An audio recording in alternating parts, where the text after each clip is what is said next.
Good morning. I hate that we are where we are, at a spot where we have a way out of this pandemic, but not enough people are getting vaccinated to stop this latest wave. That we're seeing vaccine hesitancy morph into vaccine hostility, and more young people are becoming hospitalized because of this Delta variant. That we are having discussions about what is the right thing to do to protect the health of others. This is not a Chicken Little situation, folks.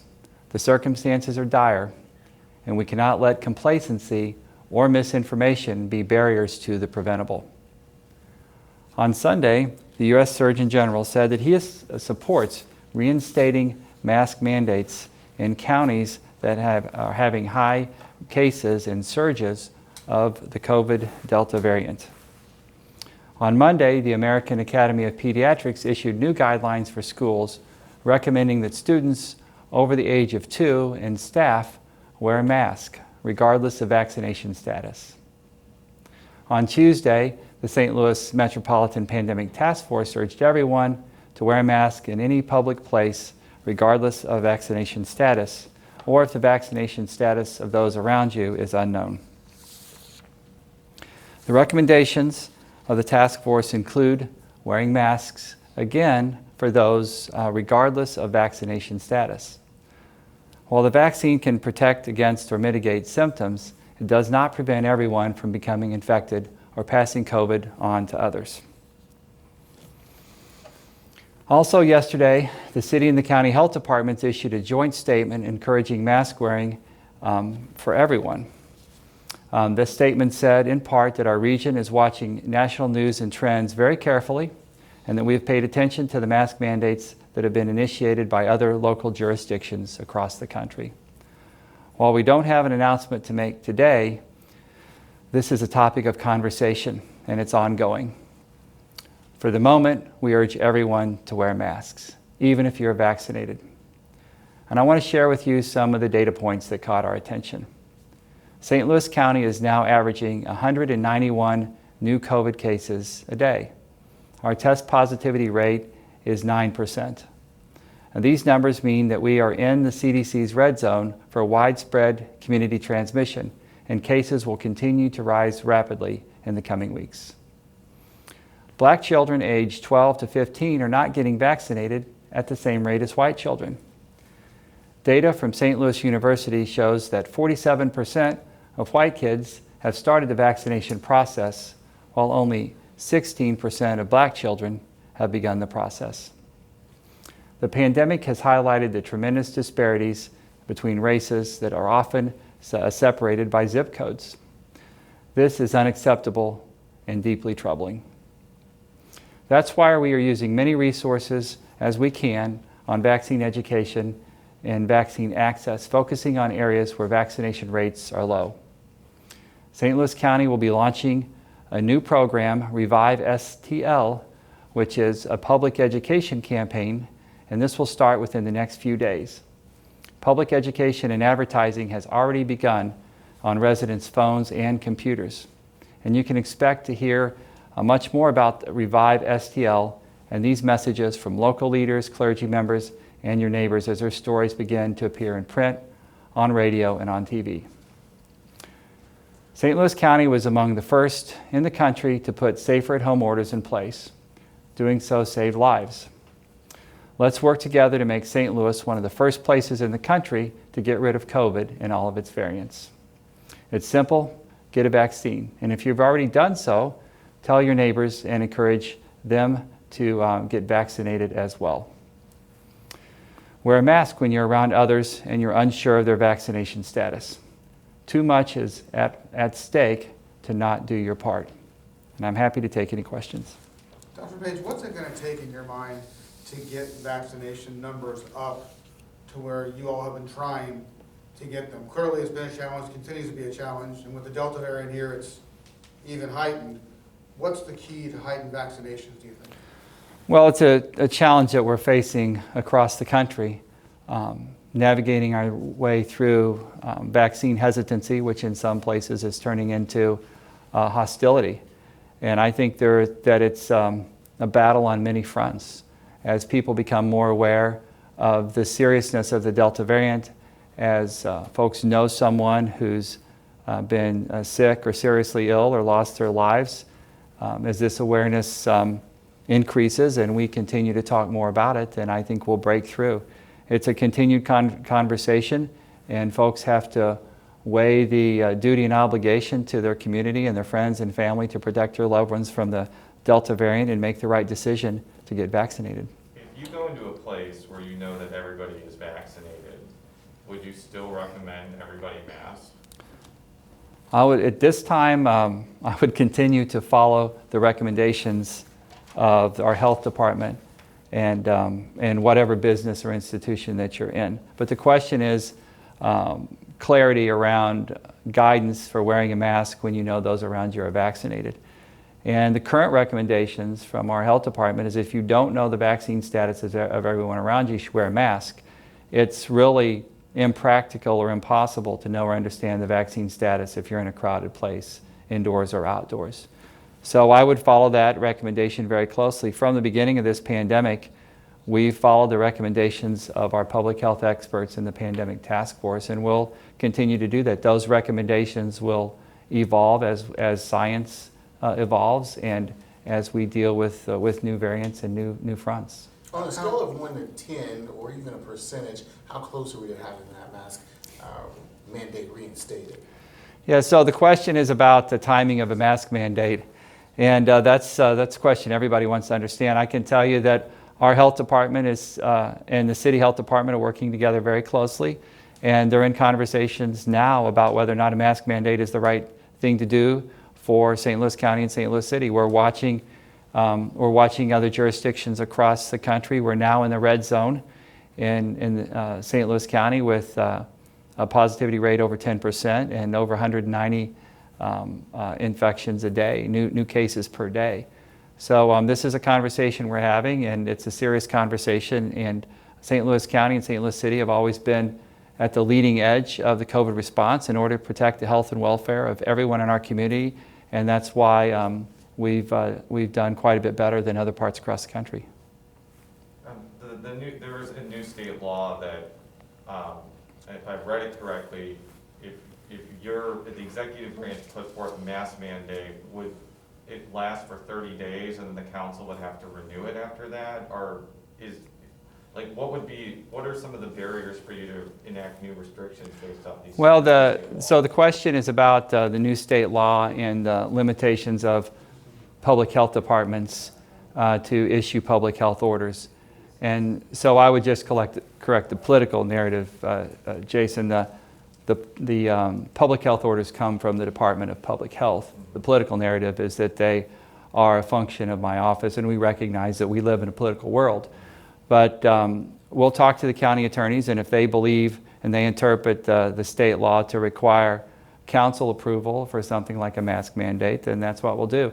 I would be surprised if in this setting of rising COVID cases, if the recommendation of the experts in the public health department and the recommendations of the pandemic task force in order to save lives in the community is for a mask mandate, I would be surprised if the council didn't support that. Dr. Page, do you think it's still possible to stop the spread of the variant without implementing something like a mask mandate? Can it still be stopped in time, or stemmed at least? Well, what will stop the spread of the Delta variant is widespread vaccination, and we're not there yet. So the question before us is, can we slow down the spread of the Delta variant in our community enough that the vaccination rate can catch up? So the question before us is not just slowing down the spread of the Delta variant in our community with masks. It's also how fast can we get people vaccinated? Can we get to the vaccination rate that we want to be at? But you know, the question and the dialogue today, and I recognize this, is about a mask mandate in St. Louis County and St. Louis City. But this isn't an isolated question about masks. This is really a question in our community about vaccine hesitancy and vaccine hostility, and how quickly can we get people vaccinated, because we know that's the way out of this pandemic. If we can't get people vaccinated, What's the alternative here? Well, we will continue to see a lot of sickness, a lot of hospitalizations, and a lot of loss of life until the Delta variant is stopped or the next variant is stopped. And that's not going to happen until we get our vaccination rate higher than it is today. So is the purpose of recommending people to get masks to forestall the spread to unvaccinated people? Because the data that I've seen from reputable sources is if you're vaccinated and you get COVID, you're much less likely to be hospitalized and get severe disease. So is this to protect people that are unvaccinated at this point? And that could include children as well, since they're obviously not vaccinated. So the question is, if I understand you right, Jason, is why wear masks if you are vaccinated? And what is the point of wearing masks if you're vaccinated? And the reason why the American Academy of Pediatrics, the Pandemic Task Force, and our Public Health Department are recommending to wear a mask if you are vaccinated is because if you are vaccinated, you can still contract COVID, especially this Delta variant. You can still get it if you are vaccinated. It is much, much less likely. And if you do get it and you are vaccinated, the likelihood of you being in the hospital is and being seriously ill is much, much less. But you can still get it. You can still spread it to someone else who may not be vaccinated. And this Delta variant is really a tidal wave in the unvaccinated community when it comes to loss of life and serious illness. On a similar topic, but somewhat unrelated to this, in the coming weeks, I think the council is going to decide how to spend the American Rescue Plan funds. Can you just talk a little bit about where you would want the council to spend that money, and does your thinking shift a little bit about where that money should go with the rise of the Delta variant? Yeah, so the question is about the appropriation of the American Rescue Plan funds.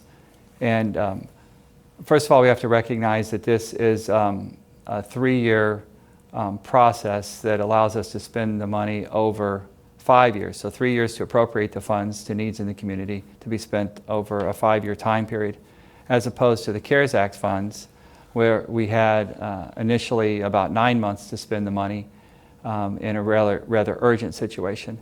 The process that the county used for the initial funding from the CARES Act was for 3 buckets: humanitarian relief, public health, and economic recovery, with priority and focus on North County and primarily the parts of our community that had been disadvantaged and had suffered from health disparities and racial and economic segregation for years.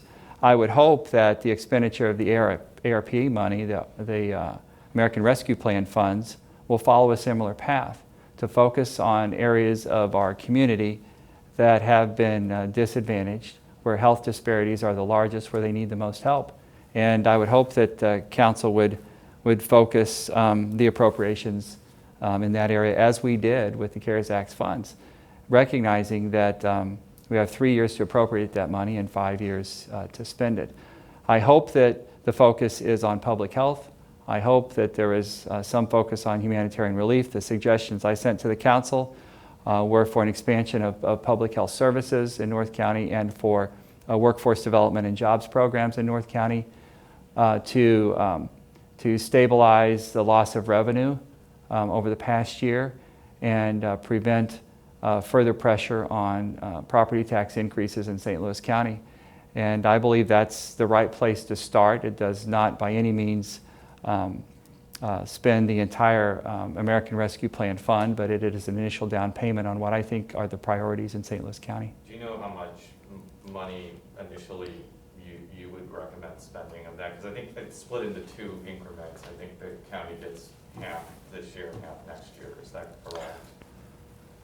Yes, so the question is about the initial spend of the American Rescue Plan money and how that's allotted to about $190 million. Half of it is available up front, and when those funds are spent, then we would have access to the second half. Initially, the investment in workforce development and a jobs program at the North County Met Center is about $20 million. An expansion of public health footprint and access to health care in communities that are impacted by health care disparities is about $35 million. The extra hazard pay to folks in justice services, a small pay increase to the people that work in the jail is $1.5 million or so. The remainder would be to replace lost revenue and stabilize the county budget because of lost revenue from sales tax, and that number is not entirely clear. So I need to talk to our budget director and see how much that would take and how far and how deeply we would go into the expenditure of the first $95 million or so. I just want to double back really quick.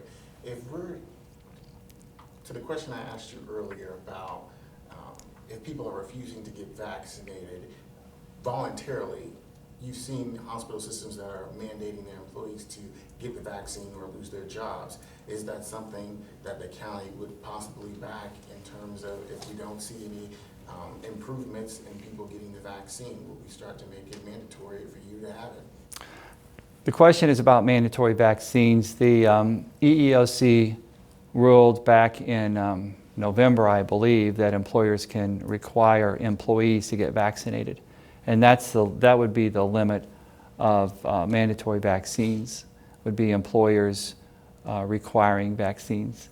I haven't heard of any conversations about government mandating vaccines, but employers certainly have the ability within federal law to mandate vaccines, and some employers have started doing that, and I would expect that to continue, especially as this Delta variant starts to rage across our community. Would you start recommending to private businesses that they start checking vaccination status before they let people into their public establishment? You know, we're not ready to recommend to private businesses that they check vaccination status for their patrons. We'll wait and see where the CDC is on that. But right now our recommendations are to get vaccinated and to wear a mask regardless of your vaccine status. Whatever recommendations our public health department makes, we'll follow. But I think you're going to see a lot of employers start to encourage their employees to get vaccinated, not just to protect other employees, but also to protect their patrons. And you might see more employers mandating it after the vaccine becomes fully approved. Would that be a fair assumption? Because I don't think you can, I guess I mean, Washington University, for example, is requiring that and before it's been approved, but it seems like a lot of employers are waiting for it to be fully approved before mandating it. Is that what you're hearing as well?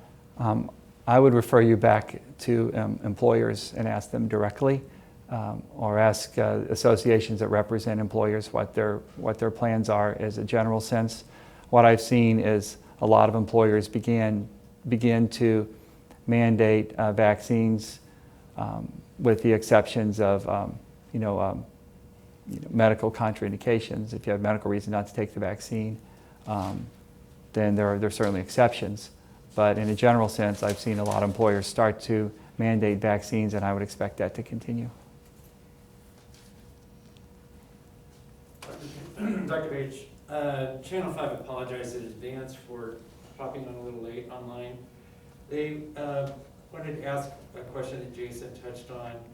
Is there recent state law limiting public health orders affecting the county's ability to reissue a mask mandate? No, the recent state law does not affect the ability of the county to issue a mask mandate, or the city for that matter. The question for state law is whether or not to sustain that mask mandate would require approval of the county council.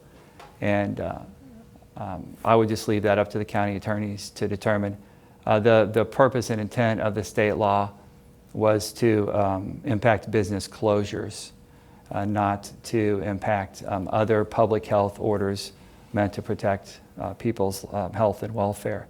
Regardless of that interpretation, I would be surprised if the county council would go against the recommendations of the Public Health Department, the Pandemic Task Force, the health systems, and now the American Academy of Pediatrics. In a general sense, when this comes down to the wire, I would expect the county council to do what was right and protect the health and welfare of everyone in the community and follow the lead of our health systems and our public health experts. And a point of clarification, the positivity rate in St. Louis County is about 9%. You may have said something else if you just wanted to clarify that on the record. Well, I would refer folks to sdlcorona.com for the latest statistics. They change day to day. If the positivity rate is 9% according to the website, then I would accept that number. That's all I have. Anybody else in the room? Okay, thanks a lot.